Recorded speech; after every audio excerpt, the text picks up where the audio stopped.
welcome to Meet the Candidates. The Frankfort Plant Board has allowed us to come into their studios and bring the candidates in so we can have an opportunity to get to know them a little bit better. And on this edition of Meet the Candidates, I'm talking with J.W. Blackburn II, and he's running for a seat on the Fiscal Court, District 2.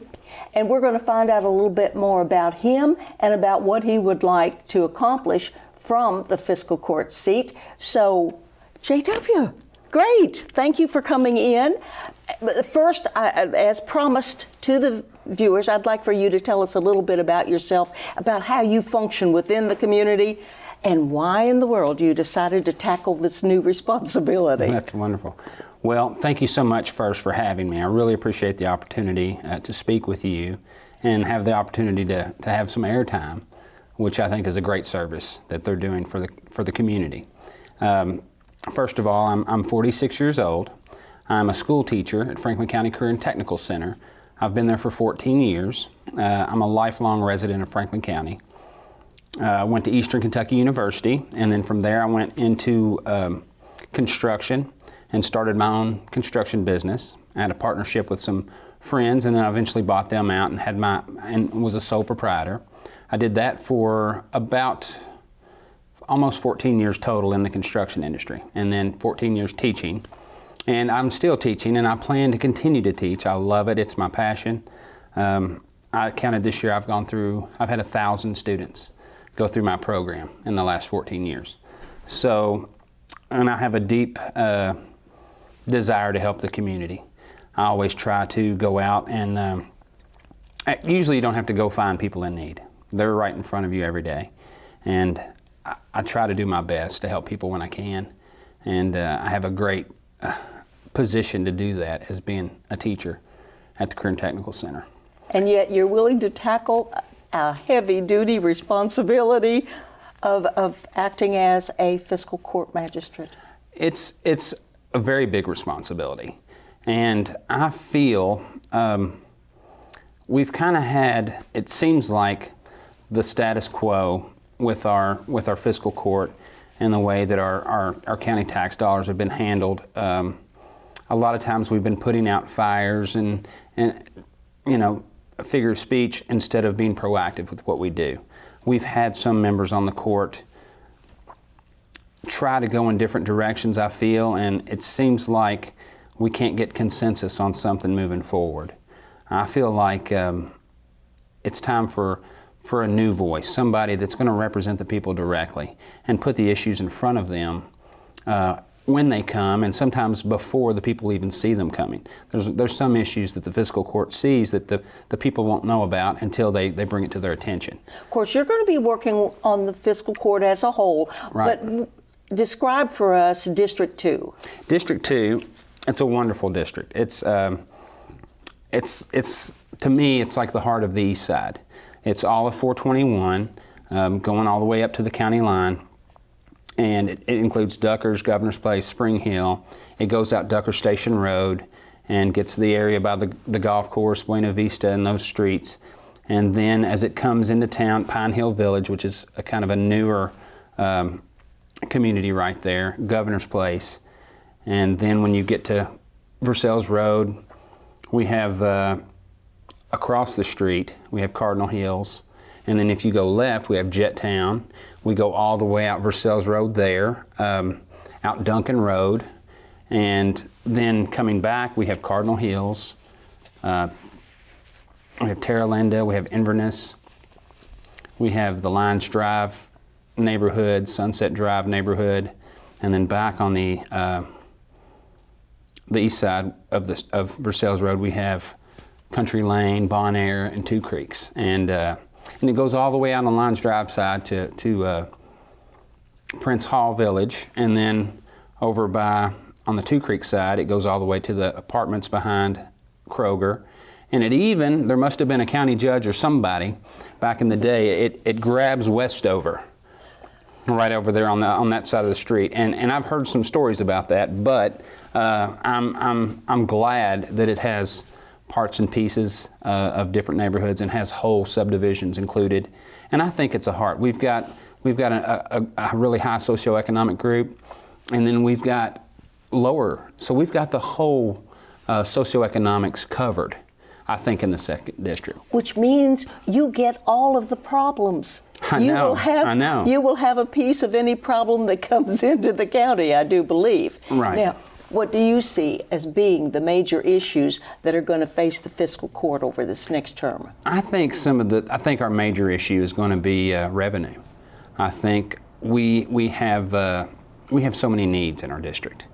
The sheriff's department has been needing more money every year, and then we have other government or other county agencies that they need money as well. I know the jail has been asking for less money every year. So I've tried to become a student of what's going on and talk to the different agencies and talk to the people that work in them and talk to the people that it affects. And I think before we raise revenue through taxes or something like that, I think we really need to look closely at being more cost efficient. You know, renegotiating contracts within every with every agency we have in Frankfort, and try to really cut costs where we can. Well, now, as we mentioned before we went on air, we know that pension bill is going to have a heavy effect on the county budget. Have you had a chance to look at that in detail? Do you know what kind of an effect it's going to have, and do you have any plan for working with that? Well, I haven't. Well, as you know, I'm a teacher. So this pension bill, first and foremost, hit me right in the face as a teacher. We have an inviolable contract with the teachers in the state, and in my opinion, it's being broken. The law is being broken by the legislation that they're wanting to pass. And that has kind of pulled me away from how it's affecting the whole. It's affected me personally, so I'm like, whoa, wait a minute, what's happening here? But the county employees, they're going to be affected too. And state employees are going to be affected. There's got to be a way that we're going to have to come together and look at different avenues that we can address it. Now, right now, I don't have all the facts. I don't know all the information. And I know that I'll be a quick student of that. We've got to seek out some people that have a lot of insight into it and try to get the best advice we can get. But I think working together on the fiscal court will be a big thing. We can't be divided in how we approach it. We have to come at it together and get some consensus. Well, one of the things that we're quite interested in, coming from the Frankfort Plant Board, of course, is whether you feel there should be a renewed interest in trying to ensure that there's county representation on the Frankfort Plant Board. I think it's important. The Frankfort Plant Board serves all of Franklin County. Whether you're a city resident or a county resident, I don't know exactly the reaches it goes, but I know people that live in the county that have Frankfort Plant Board, and it definitely affects them. I know there was a lot of chatter about the current energy rates over this winter, and some of it was due to meters being, improperly read or faulty devices. But Frankfort is really concerned. I think that the citizens are, and I think there needs to be some insight from the county as to what's going on and how it's being led. We tend to trust our elected officials more than I think should sometimes, and I think we need to hold them accountable, and I think the more people in the game, the more accountable we can be with that. There are several issues that come in contingency because we're such an integrated governmental entities, Exactly. As it were. The Frankfort Kentucky Distilled branding campaign that is getting a lot of attention right now. Do you think that the county should be involved in using that campaign to promote the county, and what kind of involvement should we have, and how would we go about it? I think it's a really good campaign. It's a Kentucky heritage, and we have the best bourbon in the world, by far. And I would even argue that you don't get bourbon unless it comes from Kentucky. I know there's some rules to that, but I don't think it's something that would hurt us. address that. It's if you go back 50 years, most people in Frankfurt were somehow affiliated by either working for or working in a company that supported the distillery industry. I think it's a great opportunity. There's a lot of people that travel through Frankfurt just to visit the distilleries, and they travel through Versailles and Woodford County and other areas, and I think it would be great if they could stop by here and spend some time, on a weekend, and not just have it a stop and a go, that they could spend the night and spend some money here. I think it would be a great initiative to follow. It's already moving, it's already happening, so why not get in with them and put our hands into it too. In line with that cooperative effort and all, what is your stance on what we should do with the property that the convention center was on? Should we replace it with a convention center, a civic center, some form of multi-use facility, or do you think that we should be looking in different areas for the use of that particular space? That's a highly contested thing right now. I was growing up in Frankfurt. I grew up in the country, and when we came to town and I walked through the civic center as I was, in my mid-teens, late teens, it was amazing. I was like, this is right here in Frankfurt. And then losing it was so bittersweet, but it was in such disrepair. That's something. It's going to take a huge financial investment to get that area, I think, where it needs to be. I think we need to have private business brought in. I think we need investors. I've heard it's been said that we're a state government hub. We're not a destination for people. We're not a private sector hub. And I think we could definitely support some private sector investment. I think the community needs something like that. We really need to have something for our families. The big green space on the images I've seen that are proposed, that's great, but we've got to have something besides a giant office How do we find that? What steps do we take to bring that in? Excuse me. I've sat in on some meetings with Envision Frankfurt. I've been to the downtown neighborhood association meetings, a few of them, and I've seen a lot of ideas. I think, a lot of the stuff they're doing, if you look at Owensboro, if you look at, there was a community they did in Iowa. There were riverfront communities. Now, I'm not saying Envision is the exact way to go. I don't know. There's a lot of research that still needs to be done, in my opinion. But we have a double riverfront in Frankfurt, in downtown Frankfurt. And it's something we could really draw on for our town, for our community. Now, that being said, that's downtown. And I'm in the 2nd District, so a lot of people in our district feel very strongly that that's something we need to really focus on and invest in. But there's also a lot of people in the 2nd District that are like, I don't want my money spent downtown. I want to take care of our area. So it's a fine line, and there's a lot of research I think needs to be done on that. I know I need to educate myself as much as possible on that. There's a lot of stuff I still need to learn about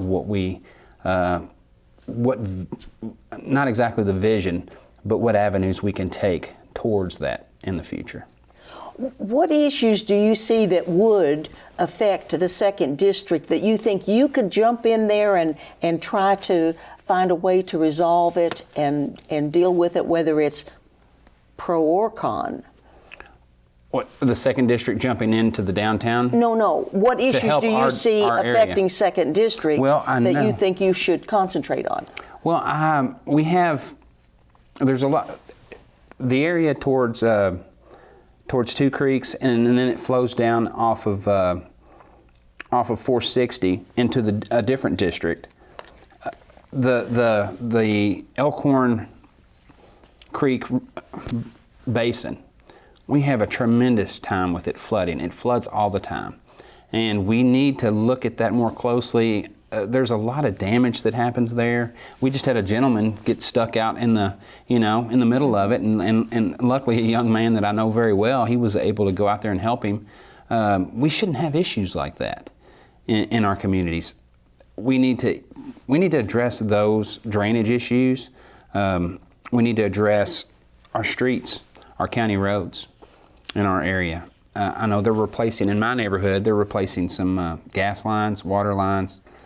I talked to Columbia Gas. They said my gas line in my front yard was put there in 1942.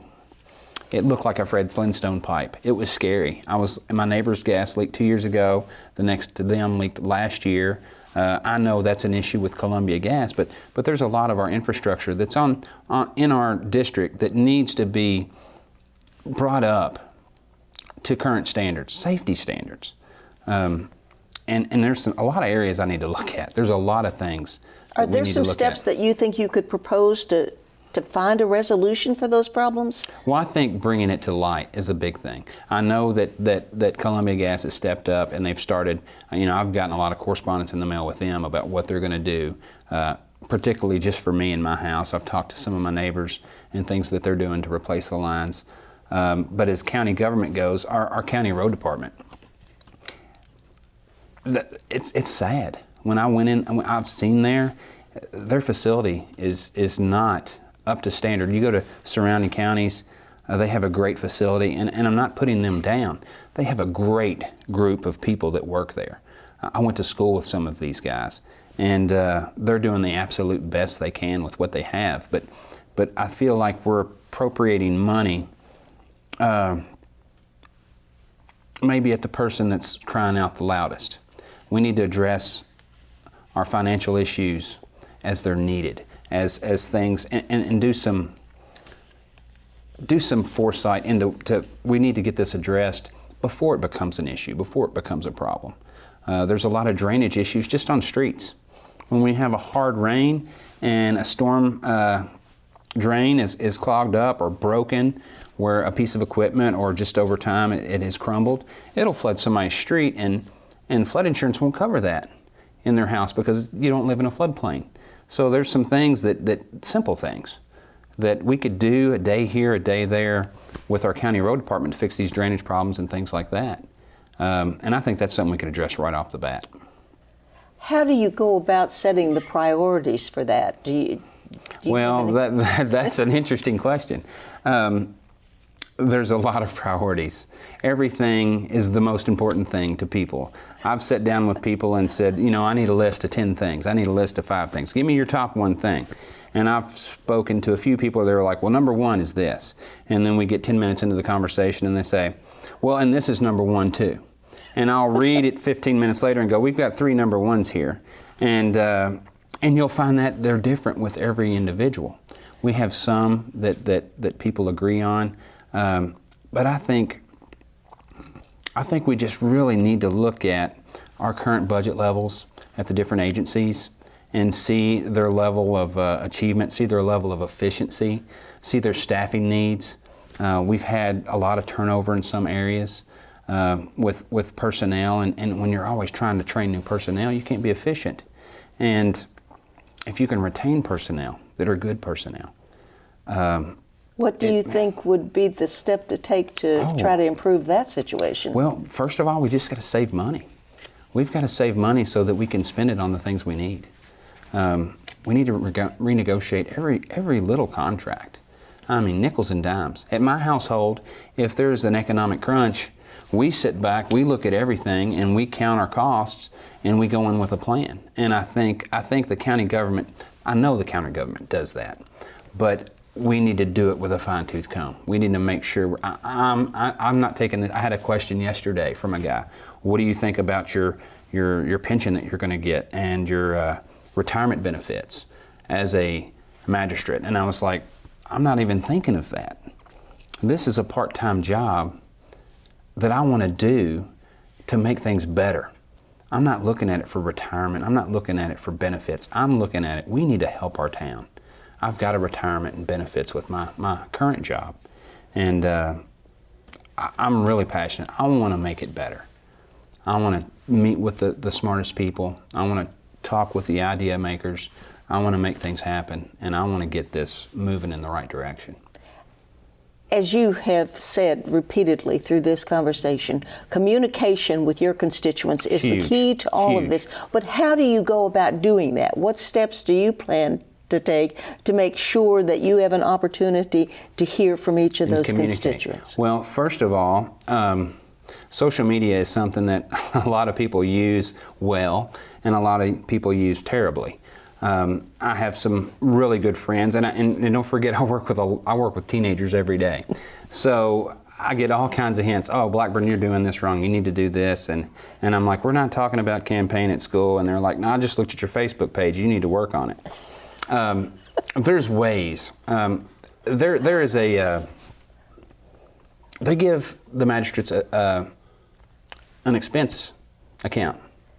I don't know if you use it for gas money. I don't know how you would use it. It's not very much money, but I think that expense account would be well served to invest in an opportunity to talk to everybody.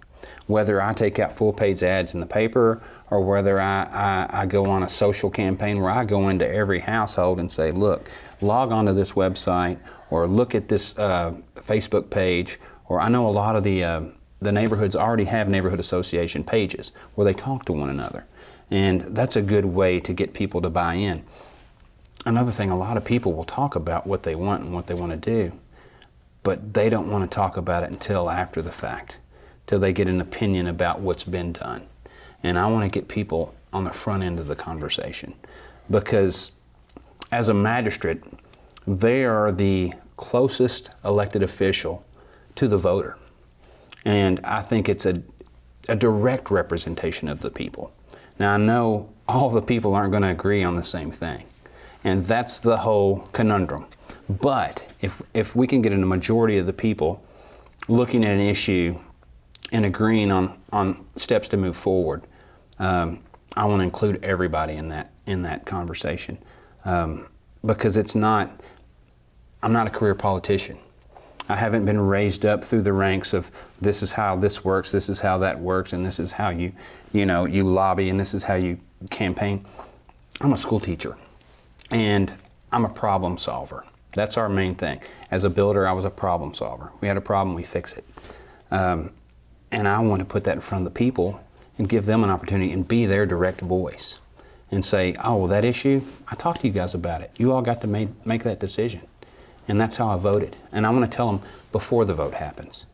I want to make sure that the issues that come up in the fiscal court, the people know about them when they come up, and they have an opportunity to decide how they feel about it. Have you set any priorities yet? In what manner? For what you might start investigating as soon as you take office? Oh, well, if I am elected and honored with that, my first thing would be to talk to every single individual that's already invested, already in the system. The funny thing about campaigning and running for office is, oh, well, you can't talk to this person. You can't. A lot of these people, they don't want you to meet with. I can't go and openly visit a county agency, because if I do, they're going to have to give every candidate that opportunity. And when you have a field of 7 just in my district and you have 5 in another district, you're talking about hours and hours, and you're going to be just wasting the public money, taking the time from these people to get them to fill in. I think once the person's elected, then you'll have an opportunity to go and sit down and talk. And I know they've already addressed it as a whole with the court, a lot of people, and know the situations, but I think face-to-face, sitting across the table, sitting in a coffee shop, talking frankly, is a way to really get a real feel of what's happening. I really appreciate you taking time out of your day. I know it's packed with a lot of things to come in and talk to us, give us a chance to get to know you. Look at that camera and tell our viewers why you are the best candidate for this position and why they should cast their vote for you. Okay. Well, I'm heavily invested in this community. You all have put your trust in me to teach your children for the last 14 years. My children live here. I don't plan on leaving this community. I plan on raising my kids here until they go to college, and hopefully we can make this a town to where they'll want to come back. I don't want the brightest and the best to leave Frankfort for better horizons. I want to be fiscally responsible with our tax dollars in our town, and I want to make sure that everybody in the 2nd District has a voice and can be heard, and they'll know that they have a part of the conversation and that they can be a part of the solution. So I humbly ask that you support me and get your vote on May 22nd, and please go out and vote. Thank you. We want to thank J.W. Blackburn II for coming in here. We've got an opportunity to know him a little better. I want to remind you that there will be a candidate forum on April 26th down at the hotel. Participate if you can. Join us for live election returns on May the 22nd. We'll bring you those numbers as soon as we can. And to be sure that it all gets done the right way, come back here for more Meet the Candidates.